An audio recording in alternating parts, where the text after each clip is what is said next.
Inni dabarsin gaaffilee macaafa qulqulluu keessaa dhiyaatan kana yaali.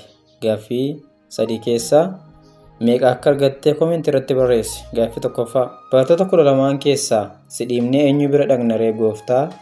Dubbii waa'ee jireenya bara baraa nama barsiisu situ qaba'u kan jedhe eenyu? A. Indiriyaas, B. Simoon Phexros, C. Yaaqoob, D.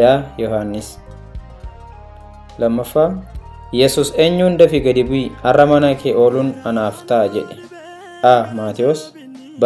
Zakkiyoos, C. Bartilimiyoos, D. Toomaas. Gaaffii 3ffaa yeroo jalqabaatiif Yesus kutaa biyya Galiilaa mandara kamitti dinqii hojjete? A. Naazireet, B. Qaanaa, C. Qifirnaahom, D. Beetisaada.